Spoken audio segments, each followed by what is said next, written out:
Sekarang kita akan belajar, saudara, dari firman Tuhan. Kita lihat Kejadian pasal 1, ayat yang ke-26. Semua kita akan belajar mengapa ada pernikahan di dunia ini. Lalu mengapa harus laki perempuan, suami istri? Ketika dunia merusak pernikahan dengan perkawinan homo dan sejenisnya, itu jelas rencana iblis untuk menghancurkan pernikahan. Saya ingin beritahu kepada saudara hari ini, bahwa setan itu paling benci itu pernikahan. Setan paling marah kepada keluarga yang harmonis. Nah, kenapa setan tidak benci hal-hal yang lain kecuali pernikahan?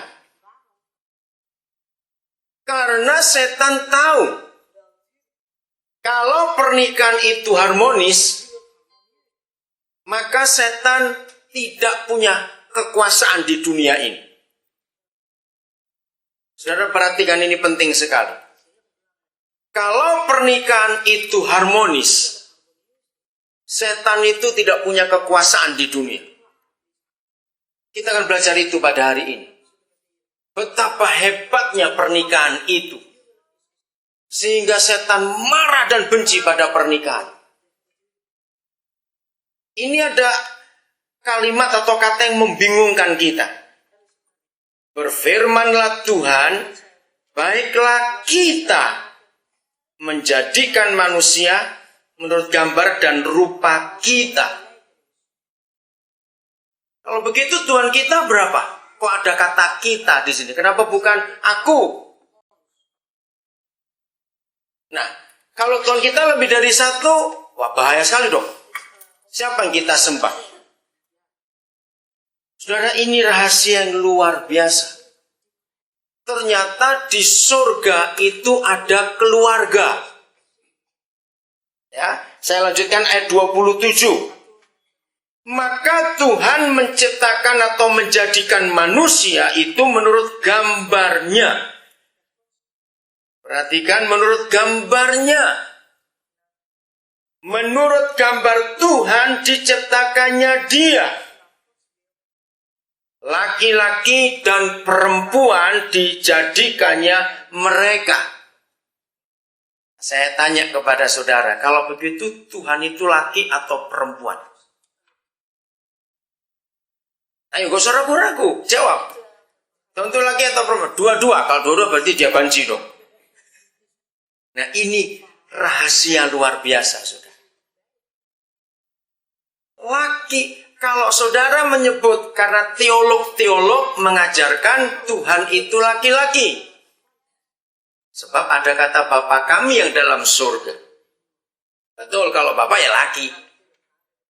Tapi masalahnya ketika dia jadikan manusia, itu laki dan perempuan, menurut gambarnya.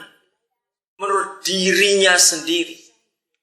Nah, kalau Tuhan itu hanya laki-laki saja, lalu perempuan ini kan kasihan, gambarnya siapa?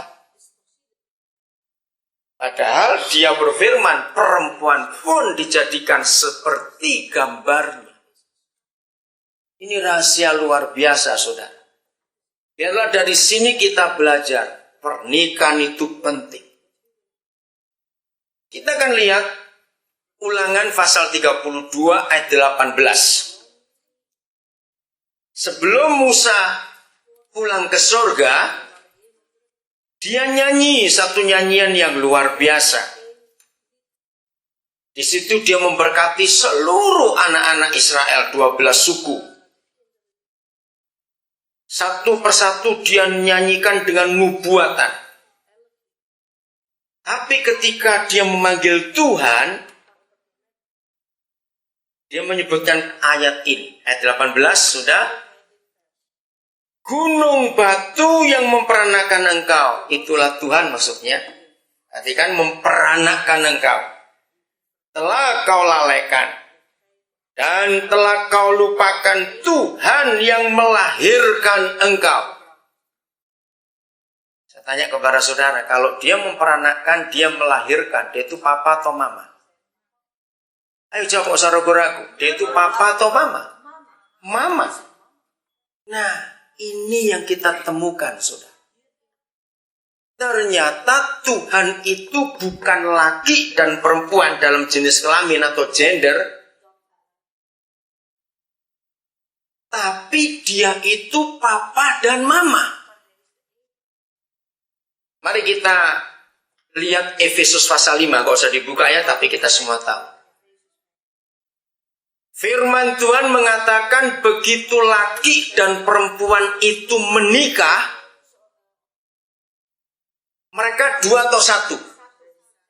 Nah, jadi kalau yang di surga berkata kita seperti suami istri.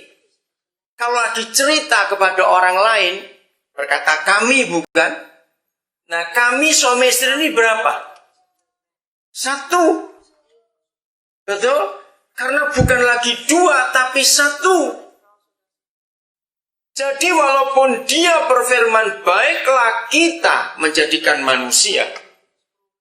Kata kita adalah suami istri, papa dan mama, yang menjadi satu itu.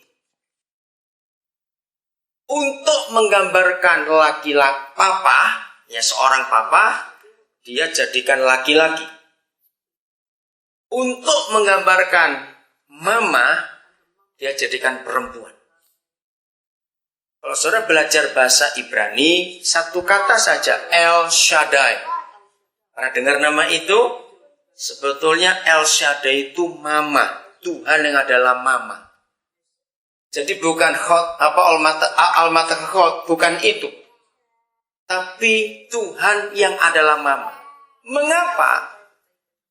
Karena El Shaddai itu artinya dalam bahasa kita, itu artinya Tuhan yang menyusui. Nah, kalau Tuhan itu menyusui, dia laki atau perempuan? Dia ibu. Nah, saudara, jadi kalau di dunia ini ada suami istri yang harmonis, maka dua orang itu mewakili Tuhan yang di surga. Katakan amin. Jadi bukan kelompok gereja, bukan. Tapi suami istri.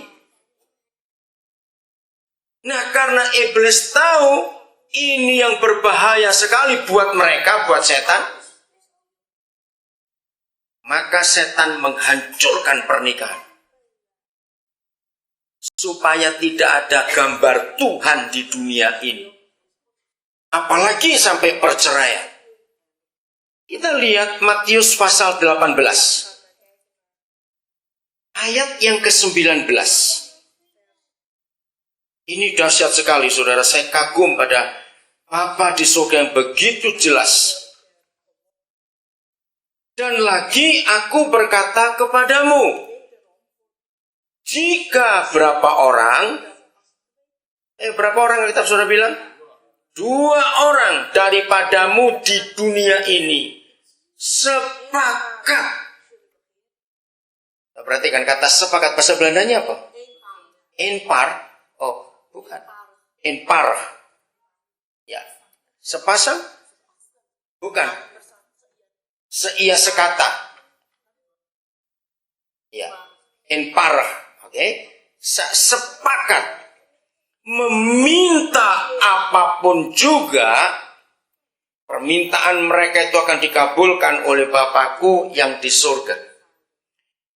Saya mau tunjukkan kepada saudara, di seluruh Alkitab, ya, seluruh Alkitab, tidak ada janji Bapa sehebat ayat ini.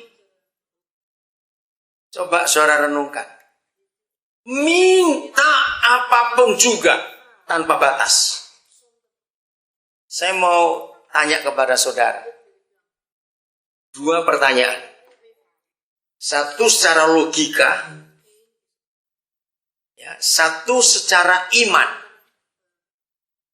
Secara logika, menurut saudara, firman ini mungkin nggak terjadi? minta apapun juga. Ayo, mungkin tidak logika ini logika.